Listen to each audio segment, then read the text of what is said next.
যাচ্ছে না, জোরে আমার সাথে বলুন ভারত মাতা কি। মহান দেশের মহান নেতা নরেন্দ্র মোদী জিন্দাবাদ, নরেন্দ্র মোদী জিন্দাবাদ, নীতিন নবীন জিন্দাবাদ, অমিত শাহ জিন্দাবাদ, ভারত মাতা কি। আর যে নাম শুনলে তৃণমূল কংগ্রেসের বুকের ভিতরটা খালি হয়ে যায়, সেই নাম দুহাত তুলে আমার সাথে বলুন জয় জয় শ্রীরাম, জয় শ্রীরাম, জয় জয় শ্রীরাম। বন্ধুগণ, আজকের এই ব্রিগেডের মহাসমাবেশে পশ্চিমবঙ্গের বিভিন্ন প্রান্ত থেকে যারা আগত হয়েছেন তাদের সকলকে আমি আমার করজোড়ে কুর্নিশ জানাই। যেহেতু এই প্রখর রোদের মধ্যে আপনারা যে বিপুল সংখ্যায় মাথায় টুপি দিয়ে এবং এই প্রখর রোদের মধ্যে ভারতীয় জনতা পার্টির সভাতে এসেছেন, মোদিজিকে শুনতে এসেছেন, এটা শুধুমাত্র ভারতীয় জনতা পার্টিতে সম্ভব। তৃণমূল কংগ্রেস হলে বিরিয়ানির প্যাকেট দিয়েও এই ভিড় জোগাড় করতে পারবে না, তাদের পক্ষে সম্ভব না। এটা ভারতীয় জনতা পার্টির কার্যকর্তারা করতে পারে।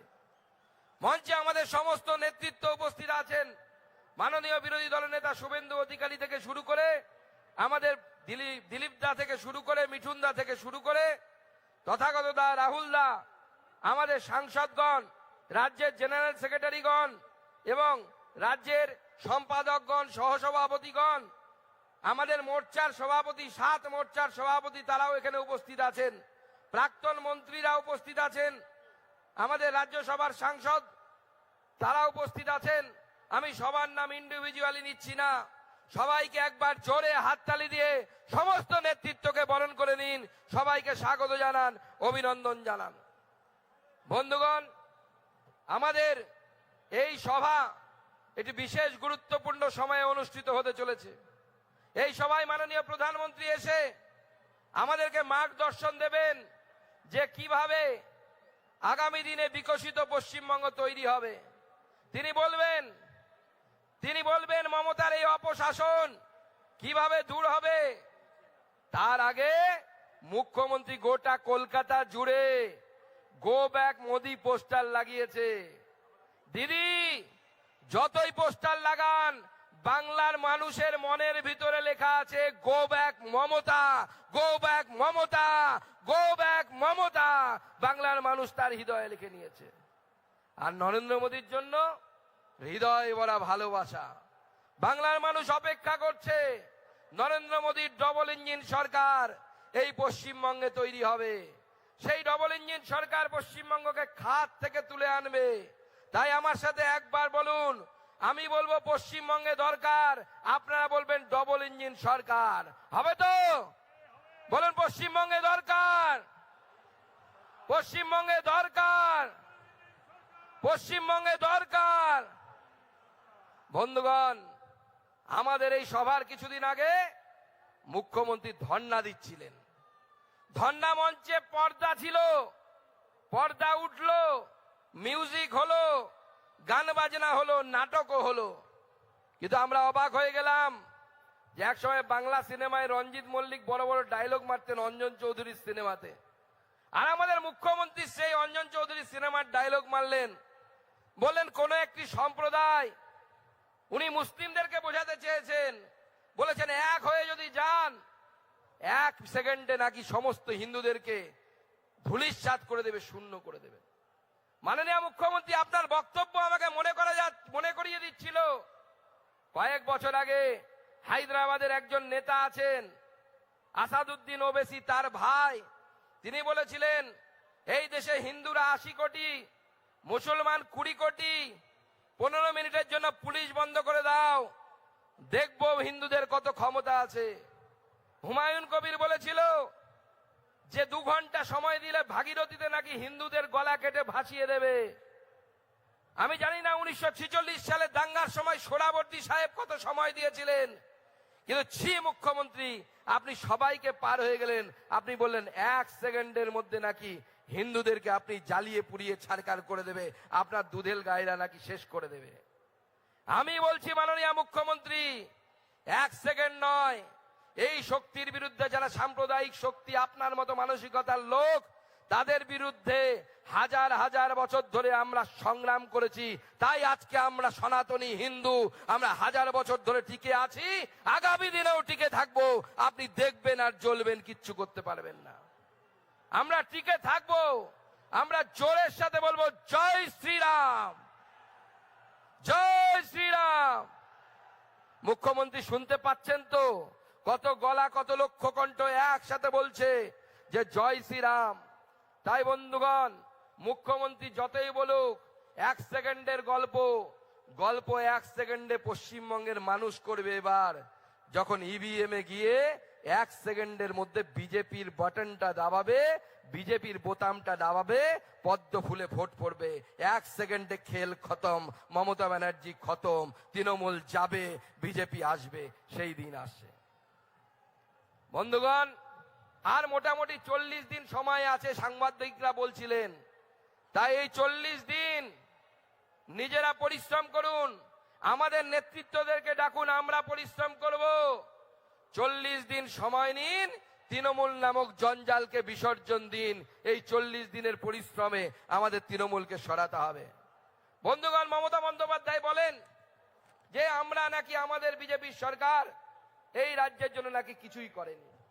আমি মুখ্যমন্ত্রীকে বলতে চাই, মাননীয় মুখ্যমন্ত্রী, আপনি এক সময় বলেছিলেন, আপনার শব্দই আপনাকে ফিরিয়ে দিয়ে বলতে চাই যে আপনার চোখে কি নেবা হয়েছে? আপনি দেখতে পান না? প্রধানমন্ত্রী কৃষক সম্মান নিধিতে 13,000 কোটি টাকার বেশি টাকা 45 লক্ষ কৃষকের অ্যাকাউন্টে আমাদের প্রধানমন্ত্রী নরেন্দ্র মোদী দিয়েছেন। মুখ্যমন্ত্রী দেখতে পাননি। কৃষি পরিকাঠামো তহবিলে 2,800 কোটি টাকা মাননীয় প্রধানমন্ত্রী দিয়েছেন। মৎস্য সম্পদ যোজনায় 450 কোটি টাকা আমাদের সরকার, তৃণমূলের সরকার থাকা সত্ত্বেও পশ্চিমবঙ্গকে দিয়েছে। কিষাণ ক্রেডিট কার্ডে 530 কোটির বেশি ঋণ, 1.25 হেক্টর জমিকে মাইক্রো সেই ইরিগেশনের ব্যবস্থা, 1 কোটির বেশি সয়েল হেলথ কার্ড আমাদের প্রধানমন্ত্রী দিয়েছেন। আমাদের মাননীয় প্রধানমন্ত্রী পাট চাষীদের ন্যূনতম সহায়ক মূল্য 2 গুণেরও বেশি বাড়িয়েছেন। আর মুখ্যমন্ত্রী আপনি কি করছেন? আমাদের আলু চাষিরা হুগলি থেকে শুরু করে, বর্ধমান থেকে শুরু করে বিস্তীর্ণ এলাকার যারা আলু চাষি, তারা প্রতি বিঘেতে 18,000, 20,000 টাকা করে তারা লোকসান খাচ্ছে। আলুর দাম পাচ্ছে না, কুইন্টাল প্রতি আলুর দাম একদম কমে গেছে। উড়িষ্যাতে আলু তারা পাঠাতে পারছে না, আপনি বন্ধ করে রেখেছেন। আমাদের আলু চাষিরা হাহাকার করছে, তারা বলছে আমাদের বাঁচতে দাও। এই মুখ্যমন্ত্রী থাকলে তারা বাঁচতে পারবে না। বিজেপির সরকার তৈরি হবে, আমরা আলু চাষিদের আলুর দামের ব্যবস্থা করব, আমরা আলুর সহায়ক মূল্যের ব্যবস্থা করব। বন্ধুগণ, তাই আমাদেরকে মাথায় রাখতে হবে যে এই পশ্চিমবঙ্গকে যদি রক্ষা করতে হয়, এই পশ্চিমবঙ্গকে যদি পশ্চিম বাংলাদেশ হতে না দিতে হয়, তাহলে ভারতীয় জনতা পার্টির সরকার তৈরি করতে হবে। যে সরকার এই পশ্চিমবঙ্গে বিগত 12-13 বছরে 3,900 কিলোমিটার জাতীয় সড়ক বানিয়েছে। প্রধানমন্ত্রী গ্রাম সড়ক যোজনায় 37,000 কিলোমিটার গ্রামীণ রাস্তা তৈরি করেছে। রেল বাজেট, মমতা বন্দ্যোপাধ্যায় যখন রেলমন্ত্রী ছিলেন তখন তিনি যা রেল বাজেট দিতেন তার ডবলেরও বেশি টাকা, প্রায় 14,000 কোটি টাকা আমরা এই বাংলায় দিয়েছি, আমাদের সরকার দিয়েছে। 9টি বন্দে ভারত এক্সপ্রেস, 100% রেলের যে রেলপথ তার বৈদ্যুতিকরণ হয়ে গেছে। আজকে মমতা বন্দ্যোপাধ্যায়ের নেতৃত্বে পশ্চিমবঙ্গে পিছনের দিকে যাচ্ছে। ন্যাশনাল ক্রাইম ব্যুরোর তথ্য অনুযায়ী গোটা দেশে মহিলাদের উপরে 207 খানা অ্যাসিড হামলা, অর্থাৎ অ্যাসিড দিয়ে মহিলাদের দিকে ছুঁড়ে মারার মতো ঘটনা ঘটেছে। তার মধ্যে 57টি এই রাজ্যে। মুখ্যমন্ত্রী, আপনার লজ্জা লাগে না? আপনি একজন নির্লজ্জ মহিলা মুখ্যমন্ত্রী হওয়ার পরেও আপনি এই ধরনের অপরাধগুলোকে সংরক্ষণ দিচ্ছেন। আপনি শেখ শাহজাহানের পাশে গিয়ে দাঁড়াচ্ছেন। আপনার ইন্টারভিউতে আপনি বলেছিলেন যে শেখ শাহজাহান কিন্তু দুষ্কৃতী নয়। আজকে সেই শেখ শাহজাহান আমাদের মা বোনেদের, তাদের ইজ্জত নিয়ে ছিনিমিনি খেলছে। আর যদি ভেবে থাকেন যেটা চলবে না, বিজেপির সরকার আসবে, বিজেপির থানাতে বুলডোজার থাকবে, যারা মহিলাদের উপর অত্যাচার করবে তাদের বাড়ির উপর বুলডোজার চলবে। এটা বিজেপির প্রতিশ্রুতি, আমরা এটা পূরণ করব, আমরা করে দেখাবো। তাই এইবারের এই নির্বাচন আমাদের বিজেপি সরকার গঠনের নির্বাচন। এই নির্বাচন মোদীর সরকার গঠনের নির্বাচন। তাই সব শেষে তৃণমূল কংগ্রেস পাঁচালি শোনাচ্ছে, তাই আমিও একটু পাঁচালি শুনিয়ে শেষ করব। বিষ্ণু মাতার পাঁচালি একটু শুনবেন, মন দিয়ে শুনবেন। শোনো শোনো রাজ্যবাসী, শোনো দিয়া মন, তৃণমূলের চুরির কথা করিব বর্ণন। শোনো শোনো রাজ্যবাসী, শোনো দিয়া মন, তৃণমূলের চুরির কথা করিব বর্ণন। সিংহাসনে বসে রয় চোরেদের রানী, চেনেন তো চোরেদের রানীকে? সিংহাসনে বসে রয় চোরেদের রানী, লুটের টাকায় বড় হয়েছে আমরা সেটা জানি। সেই টাকার ভাগ পায় রাজীব অনেকখানি। রাজীবকে চেনেন তো? নতুন এমপি হয়েছে।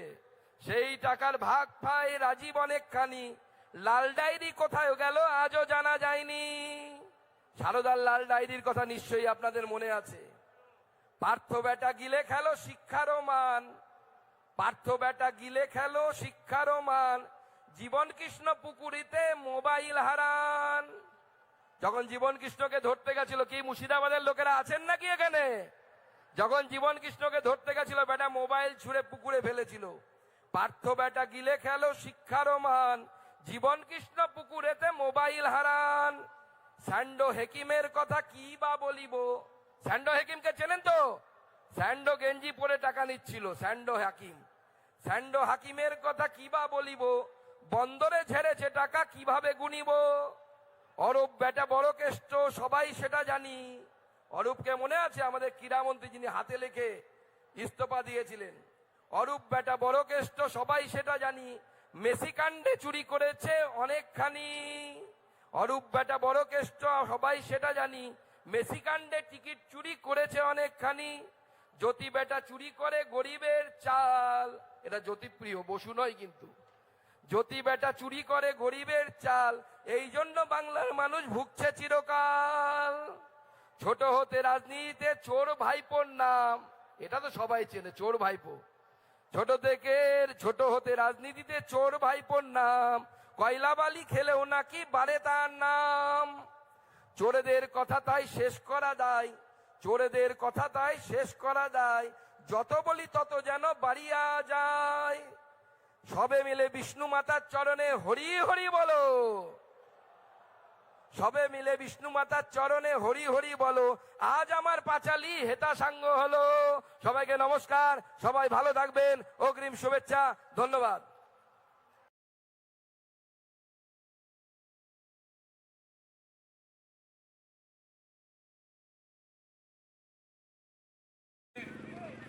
চাংড়াবান্ধা সীমান্ত বন্দরের লোডিং আনলোডিং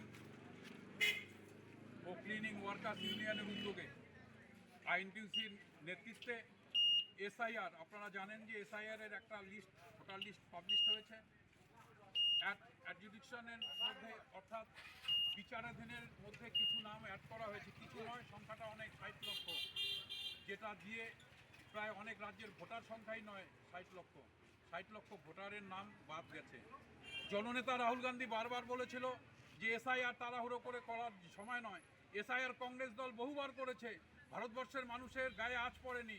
আজকে এসআইআর এর আতঙ্কে মানুষের মৃত্যু লাইন লেগে গেছে। নোটবন্দির যেমন মৃত্যু ছিল, ঠিক এসআইআর এ মানুষের মৃত্যু, শুধু মৃত্যু নয়, আজকে আমাদের সংবিধান বাঁচাতে হবে, গণতান্ত্রিক অধিকার, ভারতকে মানুষের মৃত্যু লাইন লেগে গেছে। নোটবন্দির যেমন মৃত্যু ছিল, ঠিক এসআইআর এ মানুষের মৃত্যু, শুধু মৃত্যু নয়, আজকে আমাদের সংবিধান বাঁচাতে হবে, গণতান্ত্রিক অধিকার, ভারতবর্ষে আমরা জন্মেছি 18 বছরের বয়সের ঊর্ধ্বে যারা, সবাই আমরা ভোটার, আমরা ভোটে দাঁড়াতে পারি, আমরা সরকার করতে পারি, আমরা সরকারে বসতে পারি। আজকে এই অবস্থা 60 লক্ষ মানুষকে বিহারের কায়দায় যদি বাদ দিয়ে রাখা হয়, বিচারাধীন করে যদি বিচারই চলতে থাকে, আর তার মধ্যে যদি ভোট ঘোষণা হয়, কংগ্রেস দল সেটা মেনে নেবে না, আইএনটিইউসি দল সেটা মেনে নেবে না। আমরা গণতন্ত্রের পক্ষে, আমরা চাই প্রত্যেকটা মানুষের নাম আগে ভোটার তালিকায় আসবে, তারপরে ভোট ঘোষণা হবে, যাতে মানুষ তার গণতান্ত্রিক অর্জিত যে অধিকার, স্বাধীনতার পরে যে গণতান্ত্রিক অধিকার মানুষকে কংগ্রেস দিয়েছে, সেই গণতান্ত্রিক অধিকার মানুষ তার প্রকাশ করতে পারবে।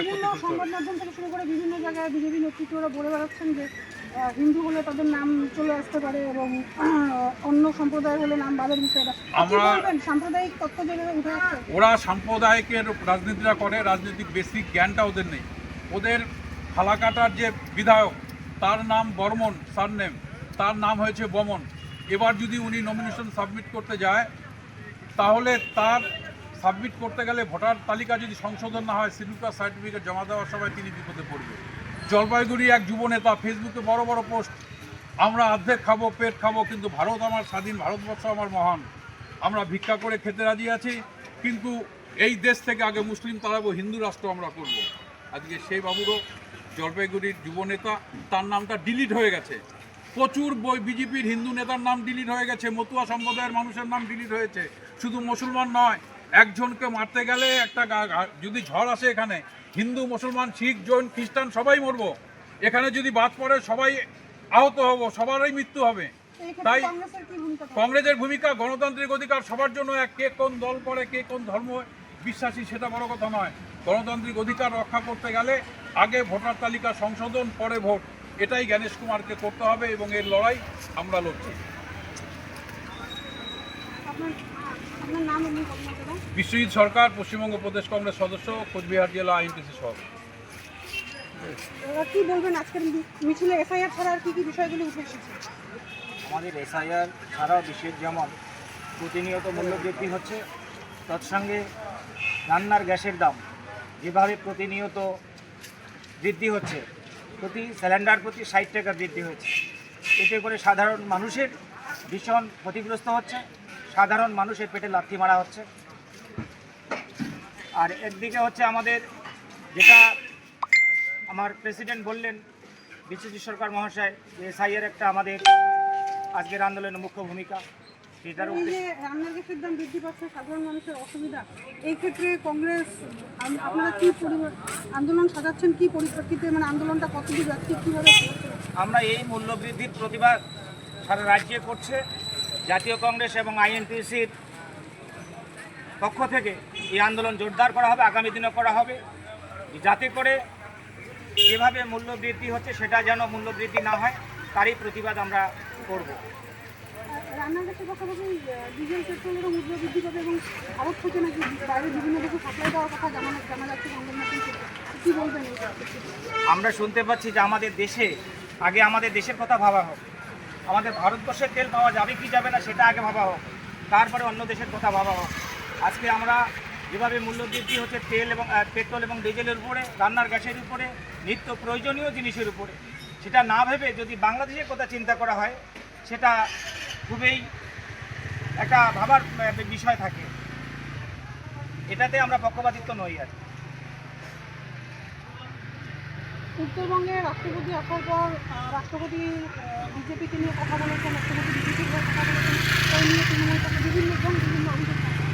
তো আপনাদের পক্ষ থেকে এটা নিয়ে কী প্রতিক্রিয়া থাকবে? রাষ্ট্রপতি পদমর্যাদাকে এভাবে আক্রমণ কী বলবেন? রাষ্ট্রপতি পদমর্যাদায় যিনি ছিলেন, তিনি আছেন, আজকে এই মর্যাদাটা নিয়ে রাজনীতিটা তার দল বেশি করছে।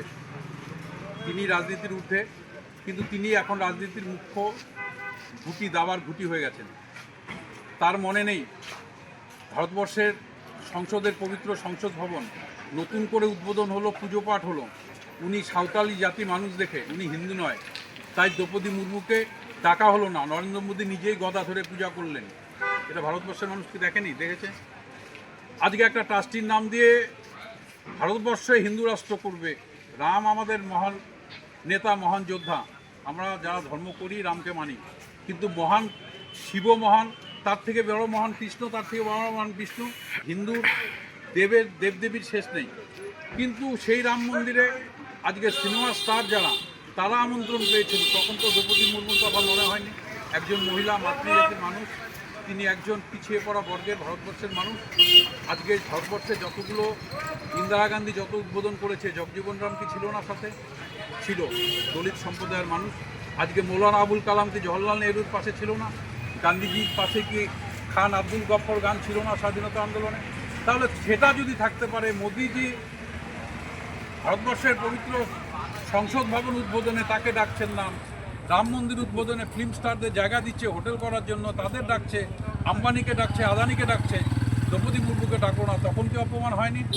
আজকে একটা সভার আর সরকার যেতে পারেনি, যায়নি, তাদের কারণ দুটোই অসভ্য, দুটোই গণতন্ত্রের বিরুদ্ধে, দুটোই সংবিধানের বিরুদ্ধে, দুটোই সংস্কৃতির বিরুদ্ধে। তৃণমূল বিজেপি একই দল, এরা নৈতিক নীতিগত একই, এদের সবই আরএসএস এর প্রোডাক্ট।